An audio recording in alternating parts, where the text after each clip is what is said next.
10-to-1 mitigation, unheard of, measures too costly.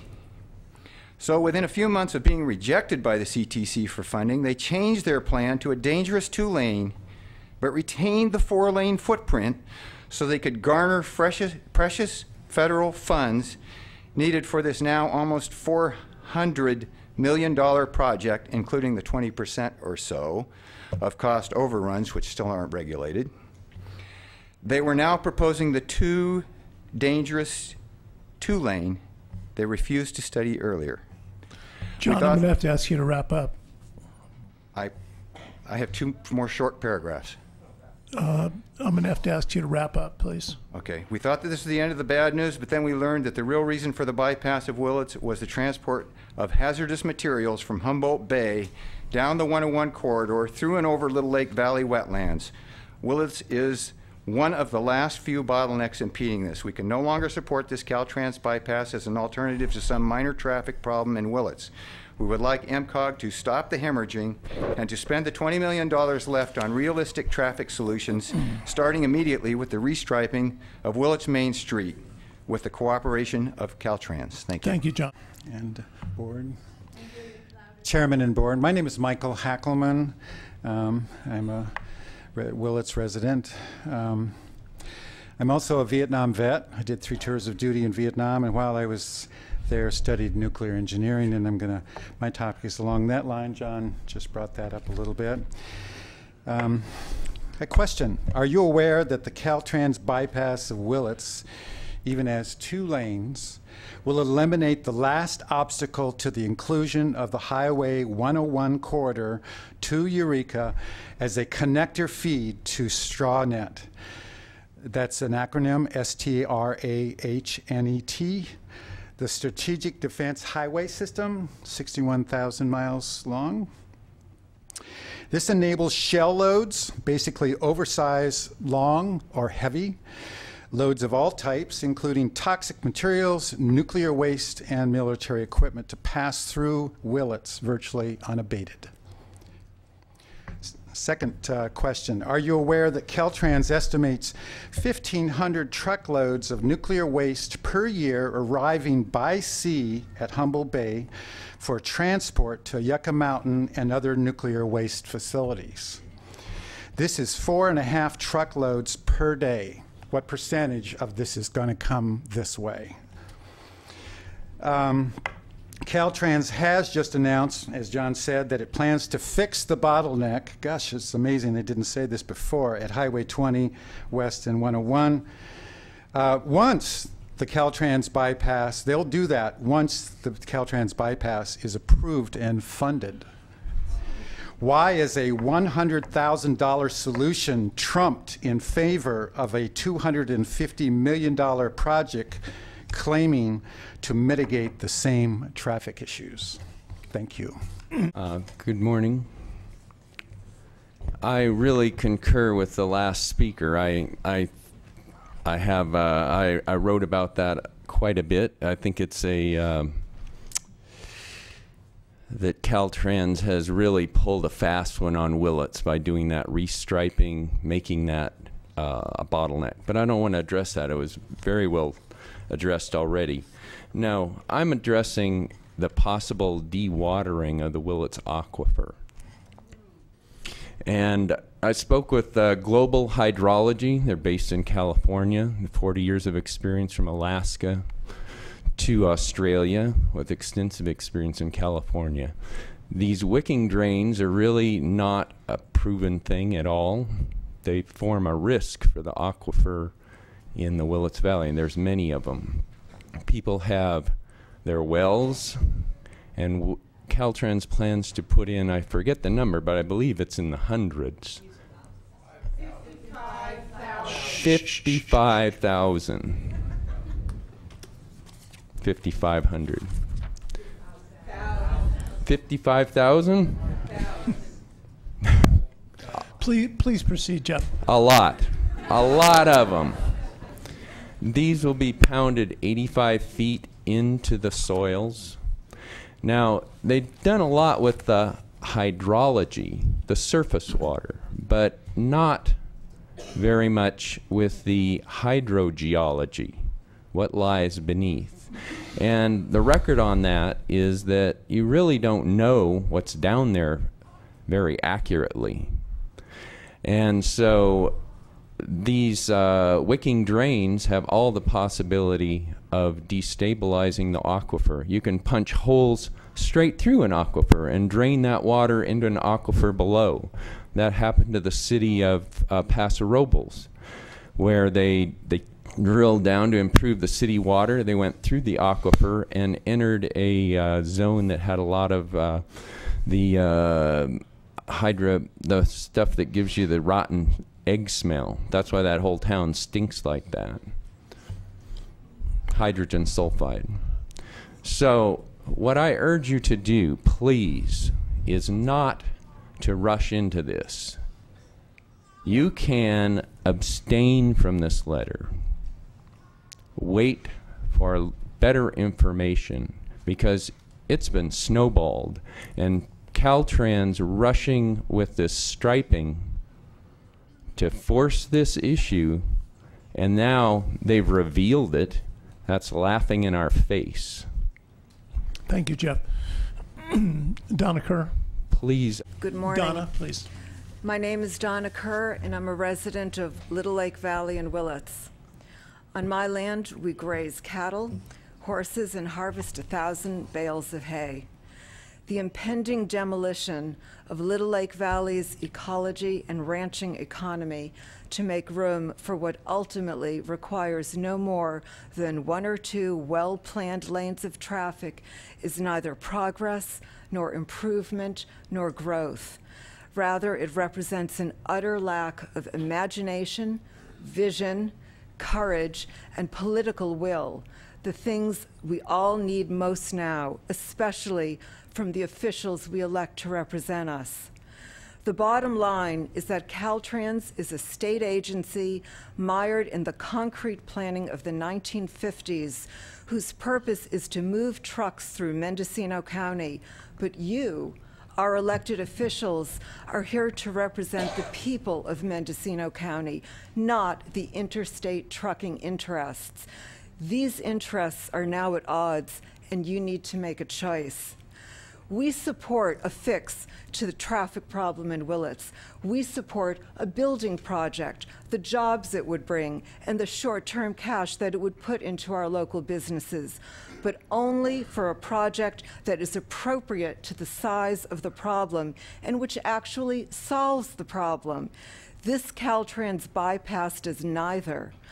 Alternative proposals have been offered and repeatedly dismissed and suppressed by Caltrans since the 1990s. Not the only one, but the most promising of these being the Bechtel Road Railroad Avenue corridor, which Supervisor Pinch has supported. You have a choice to support Caltrans and go for the tempting cash of transitory out-of-area jobs that will give us a short-term economic punch and then leave us literally high and dry with a broken economy and a gutted community. Or you could choose the legacy of long-term sustainable community, which is not the quick fix, which can only be built on a foundation of local people who choose to work here and live here and keep choosing, even in tough times, to make the personal investments of raising families, paying taxes, starting businesses, ranching the land. Signing this letter would be an abrogation of your responsibility to us.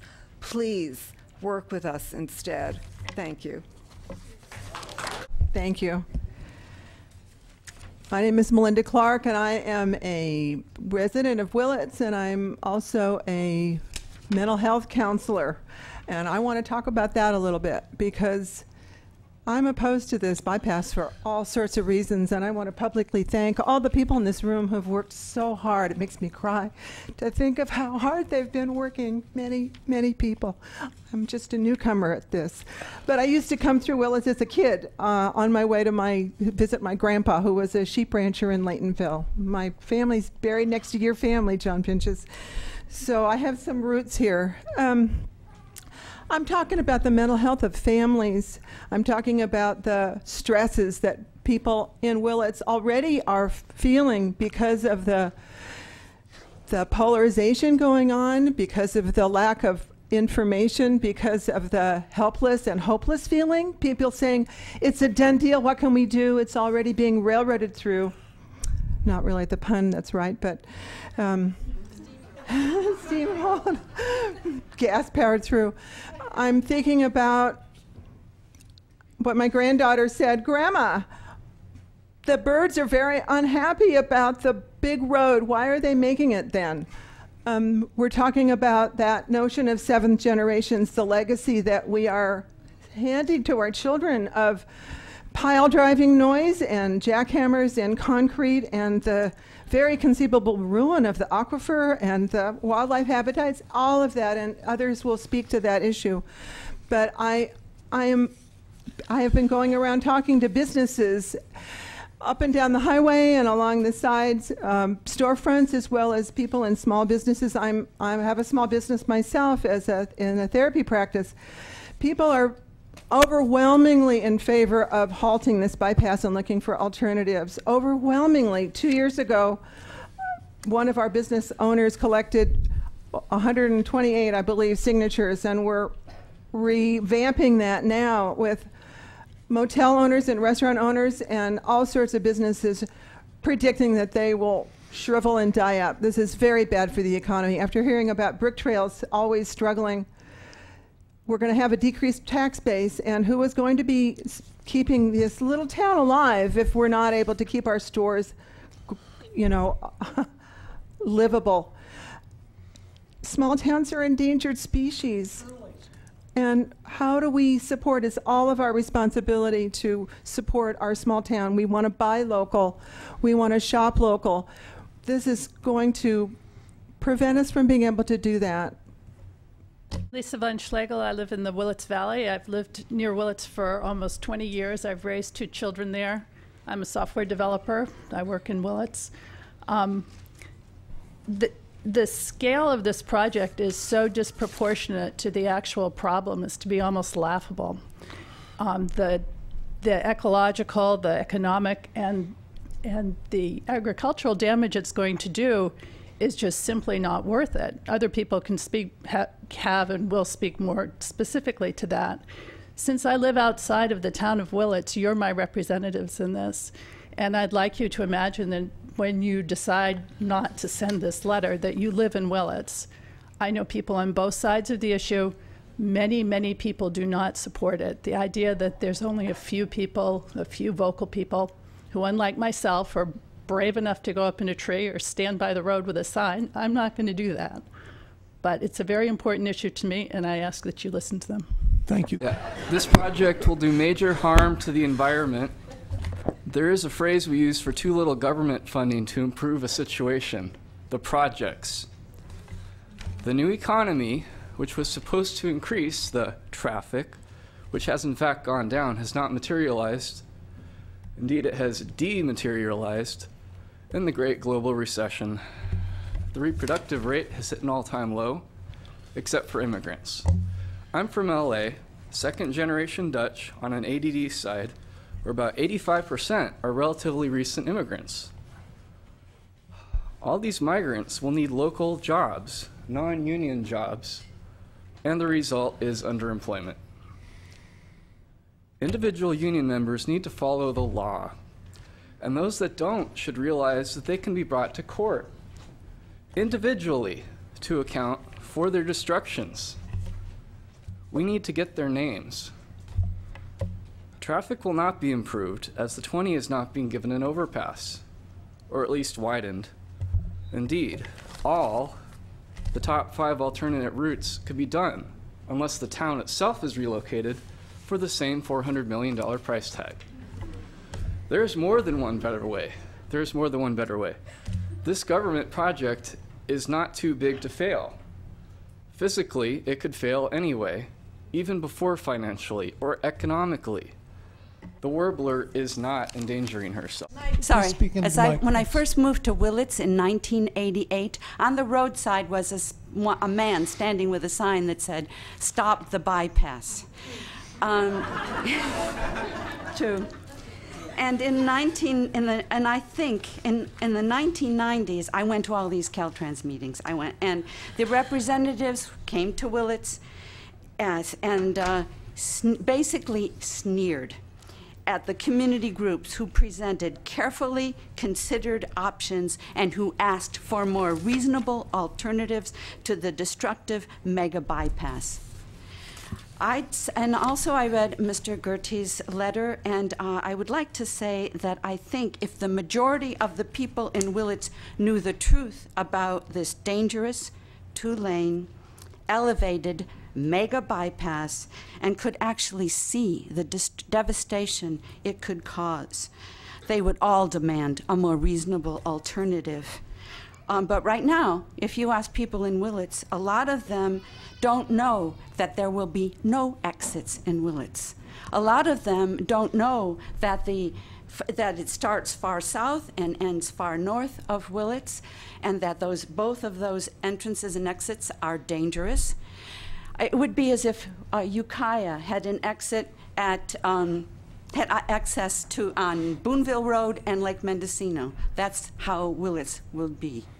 No, and so of course, I'm not going to address the environmental issues, which are dear to my heart, because there are lots of people Nancy, who can. would you mind addressing us? Sorry, I'm Thanks. sorry. I'm not going to address the environmental issues, which are very dear to my heart, because there are lots of people who can. But I do know that the people of Willits have been ill-informed. There will be very few jobs for few men for a few years. That's it. Big corporations bring in their own people, and the demonstrators from Santa Rosa proved that. I also would like to say, yes, there may be a boom, but when this boom is over, we will be left with a horribly devastated valley, destroyed wetlands, created by years of noise, pollution, heavy truck construction traffic, and for what? Destruction, a dead town, and an unfinished mega bypass. Millions of public transportation dollars will be lost that could have been put to better use. I don't believe that that's what, I don't believe that that's what the people of Willits area want. And I can't bear to see it. Thank you, Nancy. The other thing I'd like to give you copies of is a very recent letter, as of yesterday, to Noreen Evans, responding to Caltrans Director Malcolm Dougherty's letter to her, and then attached are also her original letter and Malcolm Dougherty's letter. But this is a rebuttal to all of the points that Malcolm Dougherty gave to Noreen Evans, our senator, but also to many of the points that I think have been raised in defense of, in support of the bypass. I'd like to give you those two. All of those 1,600 signatures I'm turning in right now were collected locally, all by volunteers, all in about 6 weeks. People are rushing up to our table to ask to sign. This is not a fringe minority opinion. People really are not happy with us. Many of them have not been happy for decades, and some of them are just sort of learning about the things that have been pointed out, the lack of exits, the lack of safety, et cetera. What I want to add to all of the data and arguments that are in those letters is that those represent my rational self, and I'm a very rational person. There are so many reasons, in my view, to oppose this project. That's overkill. It destroys so much natural resources. It doesn't solve the traffic problem. I mean, you can go on and on.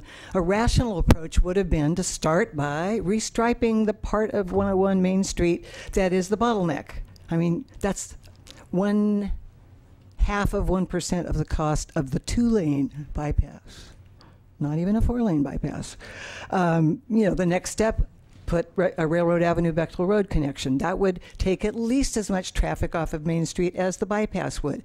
And then there's also a slightly more complicated, but certainly worth evaluating, the railroad corridor truck route. And those were all summarily rejected. So these are the rational, these are all rational reasons. Why didn't we do that? Why don't we restripe Main Street first before we build the bypass?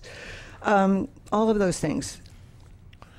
They should have been done. You have to wrap up, please. Oh, okay. Well, what I was going to just add is that besides being rationally opposed, I'm angry because I think that we have been misrepresented and we have been fooled and led along. And I'm also really would be extremely sad if this thing goes ahead because it's paving paradise to put up an empty freeway. Thanks, Matt. Jamie? My name's Jamie Chevalier. Excuse me. I work for a local Willits business. I live in the Willits Valley. You are my representatives. And so I beg that you would hear me and my fellow citizens in our need.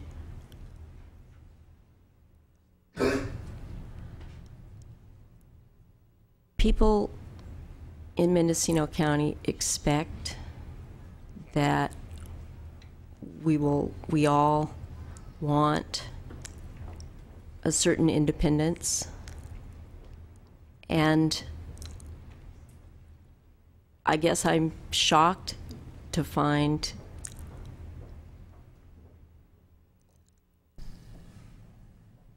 this letter supporting a huge outside bureaucracy in its fight against our local people and our local economy.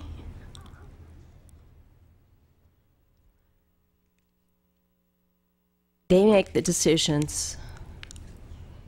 We reap the damage. We'll be reaping that damage for decades. Whether it's the dewatering of our aquifer, which is the word they use, whether it's the 20-some jobs that Caltrans itself estimates that we will lose, whether it's the huge loss of land to be ranched and thus the number of people who can be ranchers, whether it's the loss of tax revenue for our city because of jobs going down and the costs of maintaining Main Street, or whether it's the damage to local contractors who even already have been used as fall guys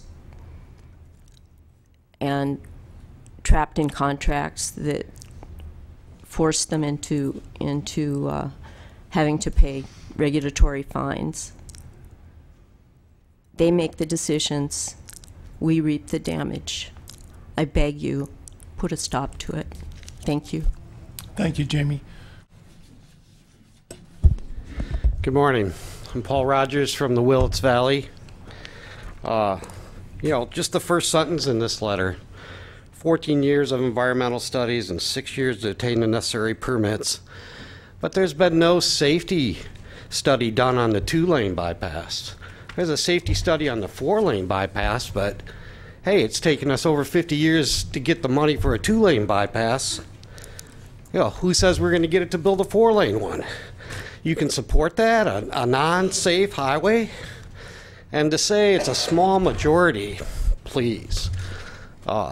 When Mr. Pinchas asked how many people read this letter, the majority of the people raised their hands, and yet he said it was less than half.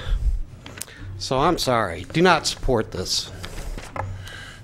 My name is Kate Marienchild. I live in Ukiah. I am the author of a book that will come out next spring on the oak woodlands of California, and I speak here on behalf of the oaks that are slated for destruction.